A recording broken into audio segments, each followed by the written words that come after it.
What if the Squid Game villains faced the full force of US law?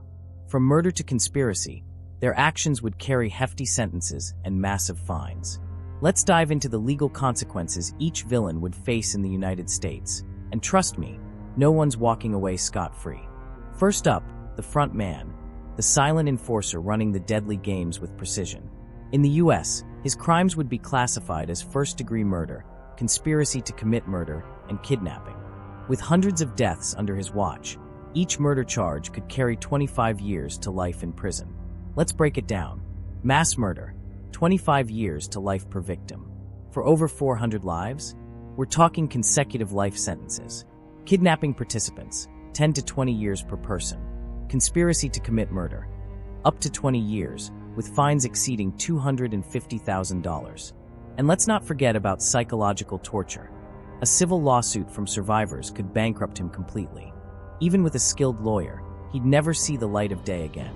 Next, the VIPs, the shadowy elites funding the games and betting on human lives for sport. Under US law, they'd be charged with aiding and abetting murder, illegal gambling, and human trafficking. Here's what the law says. Aiding and abetting murder. Life in prison without parole for their direct role in facilitating the games. Illegal gambling operations. Up to 10 years in federal prison, with fines exceeding $1 million.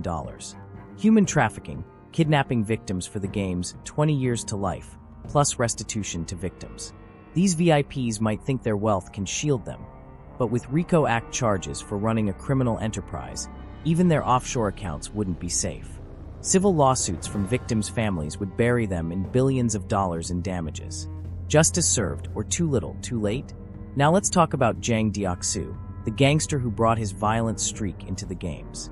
Even before Squid Game, he was guilty of organized crime, assault, and fraud. Once inside, his crimes escalated to second-degree murder. Here's his breakdown under US law. Second-degree murder, killing fellow participants, 15 to 25 years per victim. Racketeering for his gang-related crimes, up to 20 years and $250,000 in fines.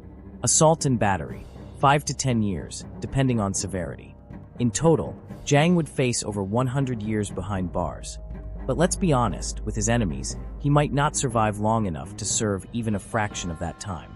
Would prison be his ultimate punishment, or poetic justice? Finally, we come to the man behind it all, OIL Nam.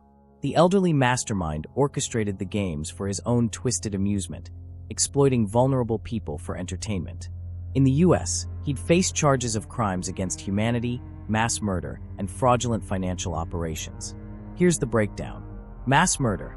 As the architect of the games, life in prison without parole for each death. Conspiracy to commit murder.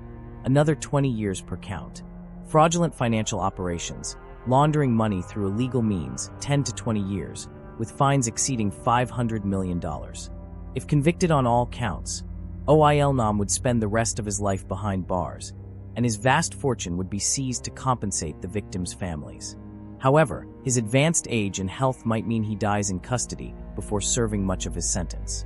Would you call that justice or a way out? So there you have it, the Squid Game villains, charged and sentenced under US law. Do you think these punishments fit the crimes, or should the justice system be even harsher? Let us know in the comments. And don't forget to like, subscribe, and hit the notification bell for more breakdowns like this. Who should we put on trial next? Thank you for watching. Kindly share your thoughts in the comment section. Remember to like, comment, subscribe, and share for more videos.